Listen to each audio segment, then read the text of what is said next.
There we go.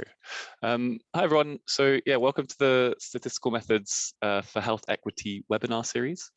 This is a monthly webinar series focusing on statistical and machine learning methods that have the potential to promote health equity. So for example, methods that could shed light on the complex factors underlying inequalities, or fairer algorithms that can appropriately take into account the biases that exist in biomedical datasets. The series is co-hosted by the Alan Turing Institute, specifically the Health Equity Interest Group, the UCL Stats Department, where I'm based, and Data Science for Health Equity. Data Science for Health Equity is a global community of experts and enthusiasts working at the intersection of data science and health inequalities. And our aim is to ensure that the latest research and innovations in data science, machine learning, and AI improve everyone's health, and especially those in underserved populations. So if this sounds like something you're interested in, then there are a few ways to get involved, which I will post in the chat very shortly. Today, it's my great pleasure to welcome Dr. Alice Popejoy from UC Davis. Alice is an assistant professor in the epidemiology division of UC Davis Health, and she's also an associate member of the UC Davis Comprehensive Cancer Center. Alice has written a number of important and influential papers in public health genetics, and her research sits at the intersections of evolutionary genomics, biomedical data science, and statistical genetics, with a particular focus on the corresponding ethical, legal, and social implications. And today, Alice will be talking about some ongoing work about mapping population diversity, which I'm personally very excited to hear about. And so without further ado, Alice, the screen is yours. Thank you so much for having me, and I'm really excited to be introduced to this group through Bruce, and Maxine McIntosh brought me to London to give a talk for Genomics England, and so that's where I met Bruce, and I'm just really happy to be here. So I hope we're going to have some time at the end to have a robust discussion about sort of what methods development means for the potential, what our challenges and opportunities are in sort of the data science world for equity and for more ethical science. So that's sort of where we're headed with this. But I'm going to talk to you today about building a trustworthy resource, and I will sort of prompt some interactive discussion at the beginning. So if you wouldn't mind just putting yourself out there, it's just totally casual. I do want to start also by acknowledging that the work that I do is based in Sacramento and Davis in Northern California on unceded lands that were stolen from Native peoples to build the University of California campuses. I personally humbly acknowledge and honor the original inhabitants of these regions who came before the colonizers, whose harmful actions I have benefited from. I offer reverence and gratitude to their descendants for upholding their ancestors' traditions and stewardship. To the Nisenan peoples and the Southern Maidu to the north, the Valley and Plains Miwok to the west, the Patwin-Wintun peoples and people of the Wilton Rancheria, the Kashil-Dehe Band of Winton Indians and the Calusa Indian Community, the Quetzal-Dehe-Wintun Nation, and the Yocha-Dehe-Wintun Nation. May the messages we share with one another today inspire courage to sit with discomfort and examine our assumptions, gratitude for our privileges, humility in our colonized perspectives, openness to ancient and indigenous ways of knowing, and a commitment to becoming trustworthy partners for communities we seek to engage in our work. So what does this word mean, trustworthy? It's a little bit nebulous. A lot of times in science, we talk about needing to engage communities that are typically underrepresented or underserved in genomic research and medicine, for example, or biomedical research in general. And it's so often that I hear people say, we just need to get communities to trust us. How might we get them to trust that what we are doing is for their benefit or for the greater good? But I don't often hear scientists or data scientists talk about becoming trustworthy or building trustworthy systems and structures for people to join. So before I launch into this, I am curious if anyone wants to share any thoughts that you may have about this aspect of trustworthiness. What does it mean to be trustworthy? Kind of a loaded question.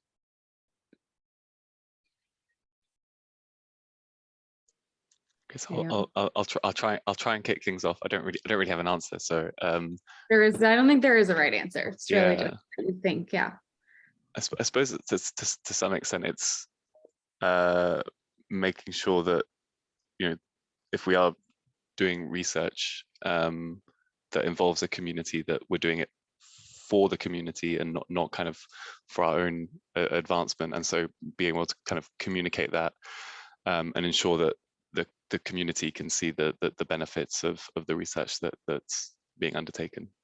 That would be kind of, I guess that's a way of building trust, but I don't know if that's what it means to be trustworthy. Okay, so I'm hearing sort of not having a hidden agenda, that sort of the work is just at face value being done to benefit the people who are participating.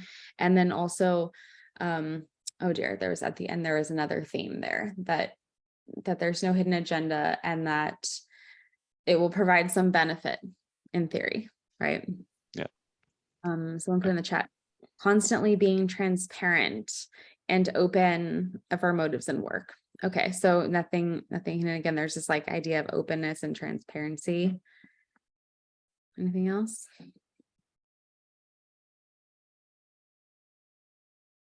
All right, well, I won't pain you too much further. I'll get to my point here. So I think those are all very important attributes of a trustworthy, let's say like a trustworthy research or trustworthy science. We can also think about being trustworthy in general. I think this is generalizable. Or, you know, how might a person be trustworthy just as a friend? Same type of thing. You want to be able to trust them, that they're being honest with you, that they're being open and transparent, not keeping things from you. As a researcher, similarly, and for a resource, there's a bit more to it because it has elements that are not relational. It just has inherent structures and systems. So the way that I propose that we think about building a trustworthy resource is, for starters, just making sure that it's good science, that it's founded on good scientific principles. And in philosophy, those are accuracy and precision, consistent and invariant across contexts, and useful for its intended purpose. So that in order to trust something at its foundation, it has to be good science. So when we think about a population, and I've asked this question many times, what words come to mind when we think of a population? I get all these different responses. These responses came from attendees at the National Academy, the United States National Academy's Committee on the Use of Population Descriptors in Genomics Research. They are right now convening until early next year on a report to give guidance on how to describe human populations. So this is a question I've been thinking about. And in general, people tend to converge on the idea that it's just a group of people. So when we're talking about populations or building a population level resource, and or any resource that we build in science that has some way of describing or characterizing the people in it, how can it be accurate and precise, consistent and invariant across contexts, and useful? If a population is just a group of people, this has endless ways that we can go with it. So it's not necessarily consistent or invariant across contexts. So some of the words that we use, especially in the United States, to describe populations are ancestry, ethnicity, and race. And when I've asked people what these words mean to them, they tend to converge on the idea that ethnicity is rather cultural, ancestry is about sort of family and genetics, and that race is really about some sort of social construct having to do with appearance, and in particular, skin color. So these are very broad, and they can kind of mean a lot of different things to different people. So I make the case that the way that we are currently representing human populations or human diversity in general is extremely reductionist, and also does not meet the qualifications for being good science and therefore trustworthy. So in the United States, though, we use these categories here, which you may have heard of. And there's one ethnicity category, or we call it an ethnicity, and that's Hispanic, non-Hispanic, which it's not really clear what that means to a lot of folks outside of the US and perhaps the UK. I think you also use it there. And the race categories are American Indian or Alaska Native, Asian, Black or African American, Native Hawaiian or other Pacific Islander, white, and other. There's a lot of contextual necessity here that Asian, what does Asian really mean? I understand in the UK, Asian is referring to more so South Asian, like India, Bangladesh, Pakistan even, but that in the US, we think of Asian as Eastern Asian, typically Chinese, Japanese, but in the UK census, Chinese isn't included in Asian as a separate category, right? So these are not invariant across contexts, not necessarily trustworthy. And yet these categories are integrated into our research protocols, at least in the US. We're required to report study participants back to the funding agencies based on these categories that are defined for the census. And they've been integrated into our electronic medical records and into clinical genetic lab testing forms.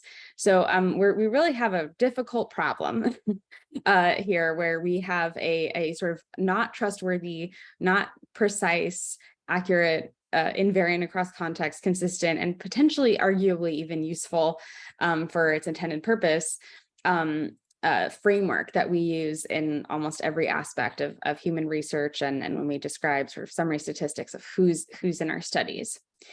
And we have to think about as well, what goes into putting somebody into a category. These are all of the different contextual factors that really mean that it's different depending on who's defining the category, who's deciding whether someone gets to go in a category or not.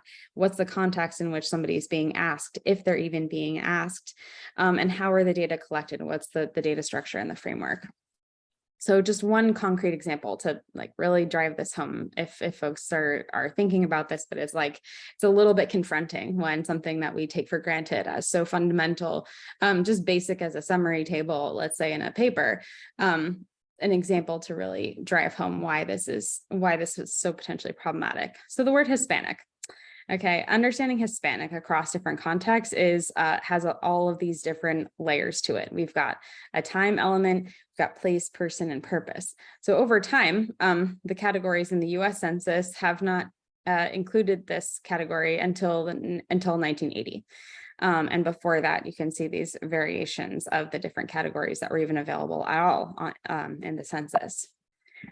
Where you are in the world also matters. In Brazil, Hispanic doesn't really mean anything to them. They're in Latin America, but they speak Portuguese, not Spanish. So that's very strange. And the categories that they have are yellow, white, indigenous, brown, and black.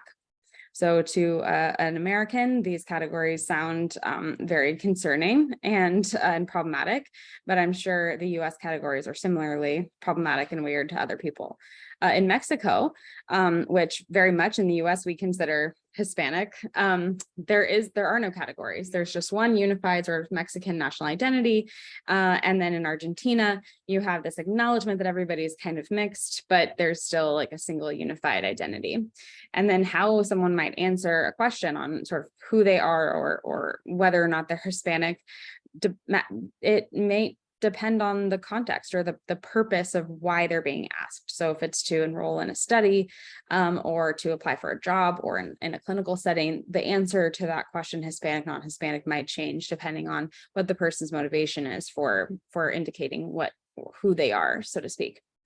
And also you cannot disentangle these population categorizations from colonization. So in the case of Hispanic, the official definition in the US Census is individuals who identify with one or more nationalities or ethnic groups originating in Mexico, Puerto Rico, Cuba, Central and South America, and other Spanish cultures.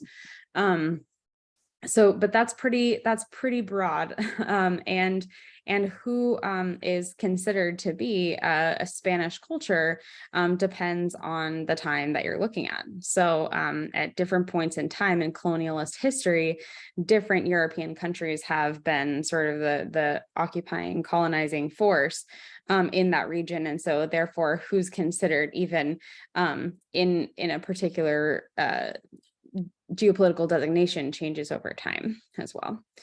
And I want to acknowledge that there's a very long and painful history of classification of humans into different categories that goes back a very long time, but in sort of more recent memory and how it's impacting us still today. It was really invented to justify slavery and colonization. In the US, as recently as when my mom was a child growing up in New York City, she tells me stories about what it was like in segregated United States. And so you see here these protesters against integration, you see segregated clinics and hospitals, and the fundamental ideology underpinning a justification for segregation was that there were different biologies or genetics underlying different racial groups, such that there needed to be white medicine for white people and Black medicine for Black people, and that was good science, considered good science at the time. And so I think it's really important that we understand this scientific racism that underpins the idea that humans can even be sensically divided into discrete categories, which we know and have known for a very long time is not actually scientific. We know from Dick Lewontin's work in the 70s that there is more genetic variation within traditional racial categories or groupings than between them. And this is from Alan Donovan's work on sort of educating people on this topic, because I really like this figure, because even when we talk about something like ancestry, which we think about as a bit more concrete, everybody who belongs to these groups have fundamentally the same, on average, polymorphic sites or parts of the genome that are different, because we all have the same sort of variation within our groupings. Okay, so if we think about this as all the genetic variation, there's a little bit that might be population specific in certain areas, but for the most part, the sites that differ across our genomes differ in every population group, however you define them. One example is the Duffy blood group allele. So if you're looking at the global distribution of this variant that is typically thought of as something very like population specific or continent specific, you can see all the alleles are present across all of the continents, just in sort of different frequencies across different areas. So when people are in a clinical setting in the United States, for the most part, they are not using any sort of genetic ancestry. They're using patient-reported race or ethnicity, either from the patient or actually from the medical record. And some people told us in a survey that we did in 2019 that sometimes this information is recorded by another care provider without even asking the patient. So we're getting really far away in practical applications of how we describe human populations. We're getting really far away from accuracy, precision, and consistency and invariance across contexts. You can see all of these different screenshots from different clinical lab requisition forms have different categories for each form and across labs. And when we look at a resource like gnomAD, which is where folks who are doing clinical variant interpretation, so your doctor orders a test and they get the results back, they have to figure out what do these results mean, if this person has this variant or not, and is this pathogenic, is it benign? So one of the ways that curators of genetic variants will try and figure out what the importance is clinically for a particular test result is they'll go and look at the allele frequency, meaning what is the proportion of individuals within a particular category or across an entire resource that have this variant versus those that don't, versus everybody who's in whatever category or grouping that you're looking at. So gnomAD has been reported to us in my research and in ClinGen as the main source of information about how frequent alleles are across the genome, across the globe in different categories. And these are the categories that we see. So when you look at African or African American, that's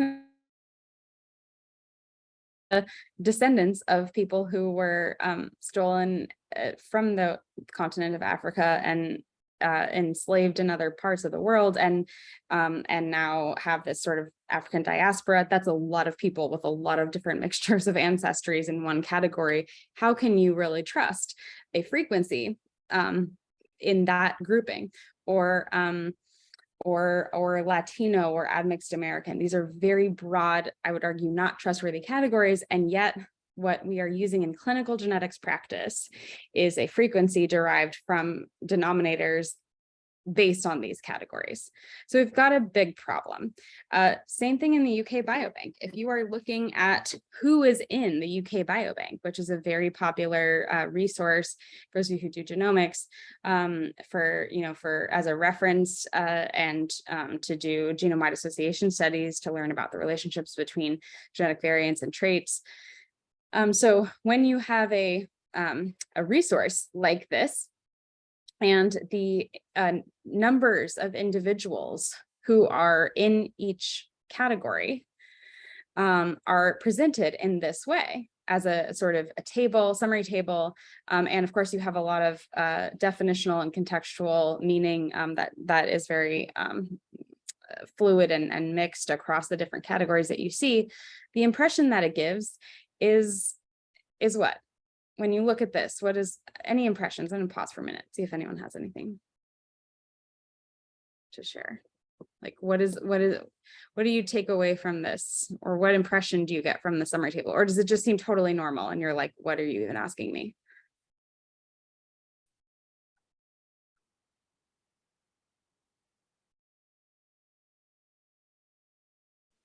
I mean, it's a mess. It's very like why some particular groups are included and others not is not very clear at all. And I mean, we see this white British, which totally dominates the data set as well.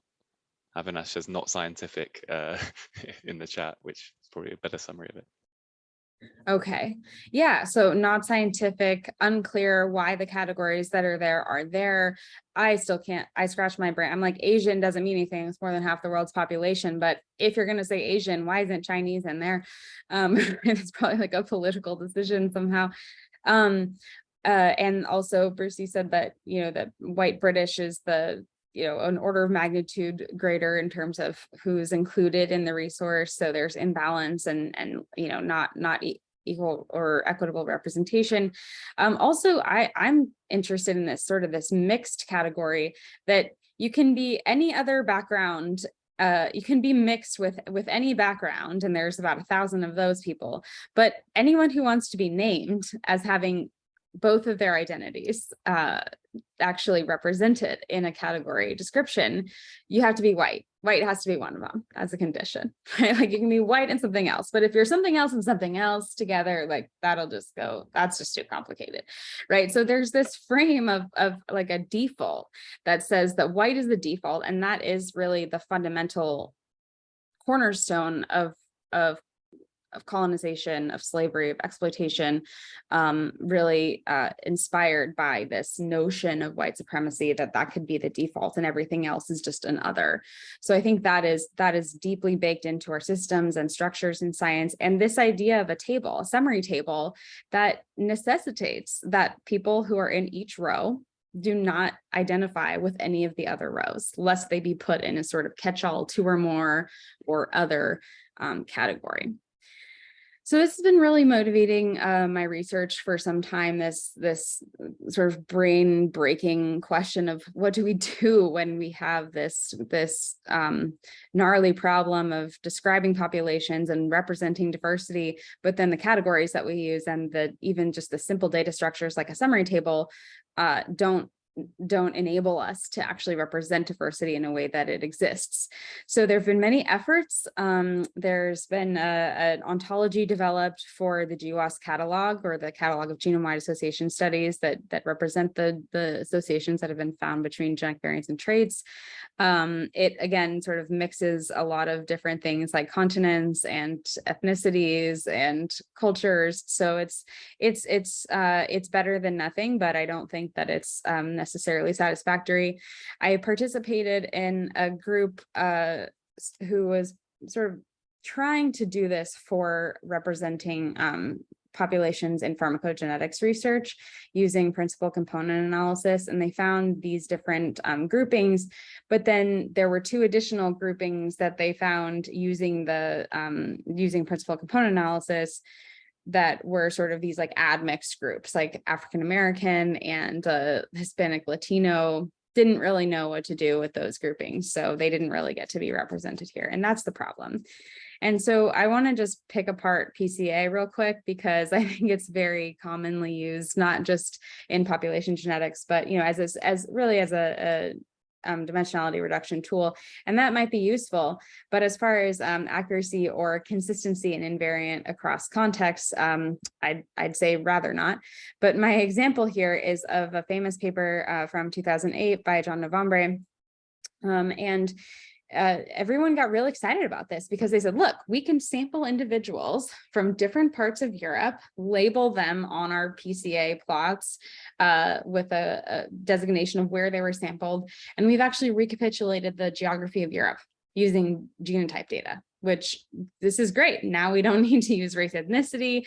We have this really cool tool that we can use that sort of tells us about the ancestry or the background of the individual and the basis of their genetics.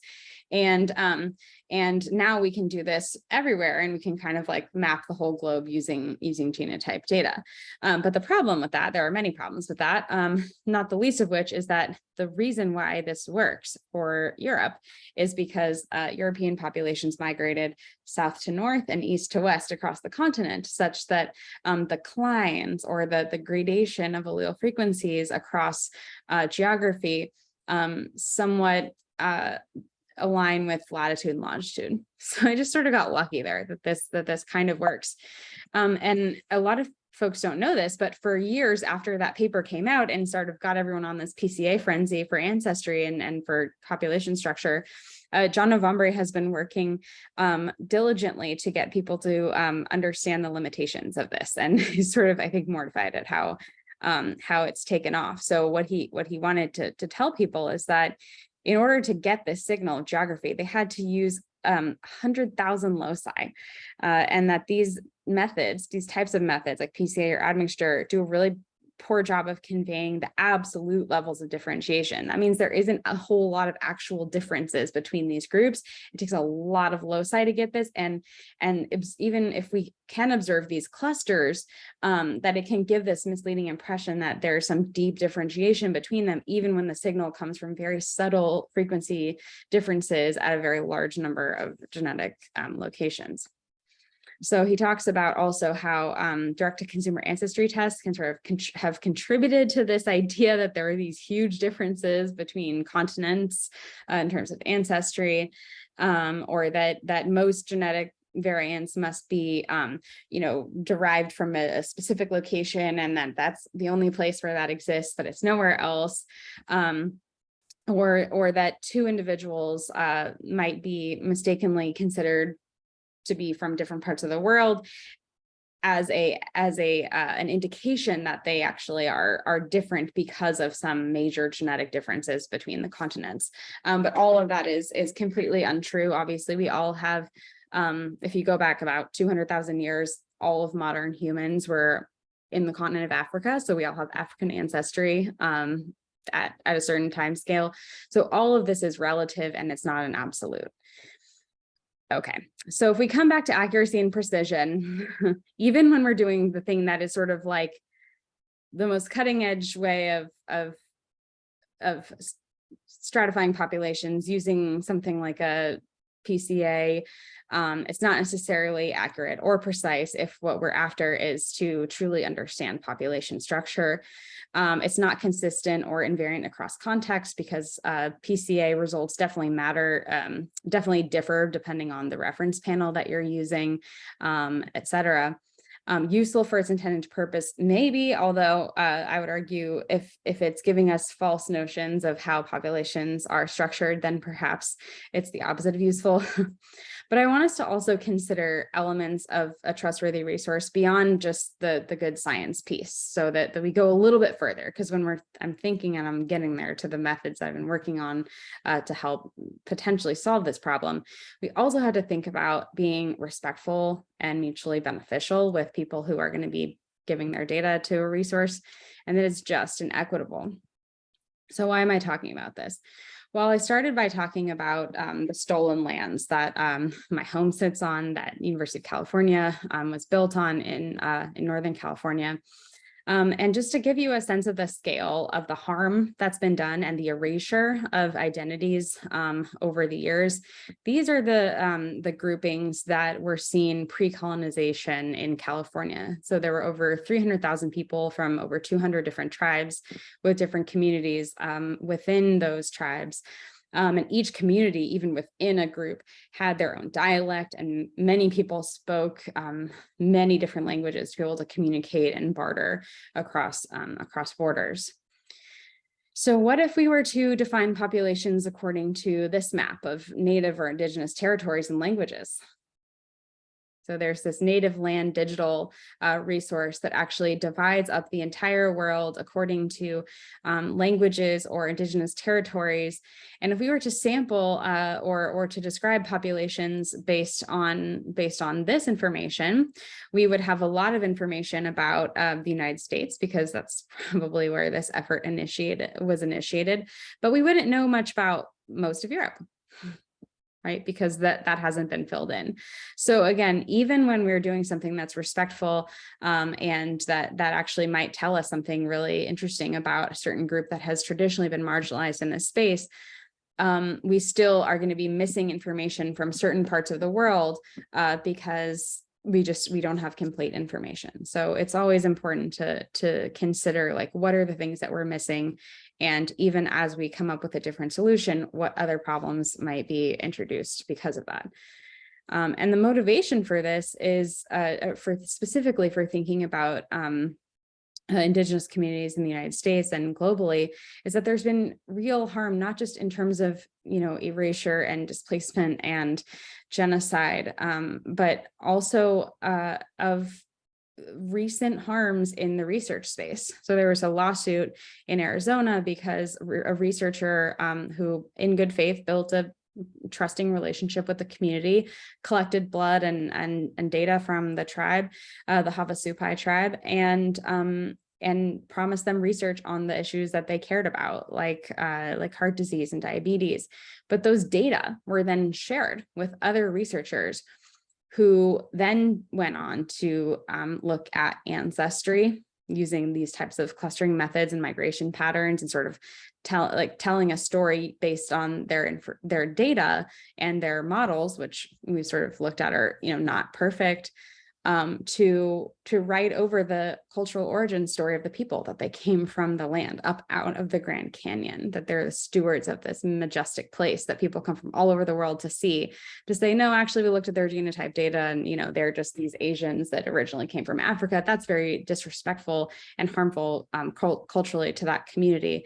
So, and they also looked at taboo traits like schizophrenia and alcoholism, these sort of stigmatizing traits that were never agreed to, were never part of the consent process, but nonetheless were not illegal based on US data sharing standards. So, so part of what I think we need to do when we're building resources that are trustworthy and that are going to solve these large problems is that we really respect Indigenous data sovereignty, and that we look at a new model. So there have been Indigenous genomics researchers globally who've been working on new models for engaging in an ethical and respectful way, and ultimately that I think would make us more trustworthy. So you are probably all familiar with the FAIR principles, that data and resources be findable, accessible, interoperable, and reusable. But really what's focused on in this model is the research, like what do we want to learn as scientists, the infrastructure, how do we actually make this happen, and then the policy that will basically allow us to do the things that we want to do for open science. But none of this really speaks to these other aspects of respect for the communities that we're seeking to study. So the CARE principles for Indigenous data governance are pretty groundbreaking, and there have been a lot of different efforts in Indigenous communities in different areas. But I like this one. It's the one I'm most familiar with because our colleagues University of Washington and at Stanford, sort of have been working with some of these folks from Native Biodata Consortium, and now we have some of them involved in the Human Pangenome Reference Consortium project. So what they talk about in terms of the care principles are having collective benefit, having the authority to control what happens to their data, having a responsibility for the relationships, and all these other cultural aspects of the work, and that it's ethical, that there's a focus on justice and minimizing harm, maximizing benefit. Okay, so all of these different principles that we can think about and other aspects of research that we want to do to build a trustworthy resource that's better than what we currently have, like say this description of populations. Just kind of skipping ahead here. So as I mentioned, for the Human Pangenome Reference Consortium, or the Human Pangenome Project, as we call it, but it's really the US Pangenome Project since there's lots of these going on. What's happening is in the genomic space is that we are going from a single linear sequence-based reference that's just one sequence, and we pretend that that's like the reference for all of the human genome. And it doesn't actually exist in real life. It's actually a mosaic of about 20 different people's genomes put together. So there's this effort now to actually sample from all over the world, get as much variation as we can, and then put it into a graph-based data structure that can represent that diversity wherever it is. So if there's a repeat in a region, or if there is a different haplotype, rather than having to go and click on alternate haplotypes, you can just see in the graph where somebody's variation might go, and you're not requiring that any population groups be sort of divided up and saying, okay, this group has this variation, this group has that variation. It's just all possible paths through a graph, and that represents the diversity in different ways that one might walk through a genome, so to speak. But we are having some, I don't know if it's issues, but disagreements, let's say, in the consortium about whether you would need to label certain paths. Well, wouldn't we label this path and say this path is typically Asian or whatever? So we're really struggling with this, coming back to the sort of unscientific notion or of categorization that is fundamentally rooted in biological racism. So in my lab and in my work, even before I started at UC Davis, I've been really thinking about how we might build a trustworthy resource for genomics research, or for any research that can represent diversity across its many dimensions, and without having to fall back on these categories. So what we've been doing here is to sort of go from a binary yes, no, and this is what you have on each individual, to what we're calling multidimensional data maps. So they have different layers and different nodes within each layer and edges that connect the nodes. So this would be an individual having this term and this term within this layer or type of information. And then because that individual also has this data point in this field, you're sort of building a map. Now, this doesn't actually change what is being used to describe the individual, but what it does is it gives you an experience or a visual understanding of the interrelatedness of this person's different dimensions of the information that we have. So this is the sort of data structure. I don't need to belabor this because I want to get to the discussion. But this is a photo of Abhishek, who's here with us, Abhi, who's been working on the front end of this, as I've been sort of working on the back end. We've been talking a lot about design elements of how we might want to create a portal for researchers, let's say, to upload data on people who participate in their research, on their patients. Maybe they have some categorical data. Maybe they also have people who checked other and filled in the blank, and they don't know what to do with that information. So the idea here is that we can take in any kind of information, whether it's free text or categorical, and we can map it all into one data structure that's based on sort of graph theory, such that we can preserve the uniqueness of what people are saying, and we can also get some useful information out of it. So this is what the tool looks like right now, sort of in beta. You can actually go to it and interact with it. It's www.demographmap.com. So maybe, Abby, if you want to put it in the chat, people can go there and play around with the nodes. They move, and you can filter also by how many individuals are in a particular grouping. So you can sort of look at to reduce some of the noise here. But what this is this is data from people who were given the option to self-identify with the words that they chose to use. And it also has the categorical census information. So this is after filtering for a certain number of like a threshold of denominators. You can see white is still the majority in this resource, but you can also start to see the relationships between the different nodes. So white and Hispanic is not unsubstantial, right? So that's giving us an experience of how these categories or these rows in a summary table typically are actually related to one another in terms of the abundance of overlap or sharing of categories. So this is just another view with the filter on. So this is at least 50 or more instances of each node in order for the node to show up here. So I don't need to necessarily go through all this. Definitely want to acknowledge Abby for this work. But what I want to, and I am also hiring. So if you're interested, we can talk about that later.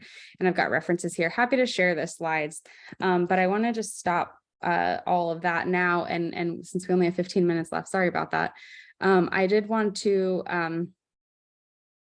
basically motivate this question and ground it back with building a trustworthy resource to describe human populations. And what does that mean for policies that depend on reporting by these sort of summary tables? What does it mean when we're trying to disrupt something that we know is unscientific, we know is not ethical, we know is not trustworthy? And yet it's so deeply embedded into our systems and structures and even our funding mechanisms and our reporting mechanisms. How can we go about that innovation when we're constrained by all of these other issues? I would argue that's sort of our major barrier right now in this work, and I'd love to hear people's thoughts and ideas and questions.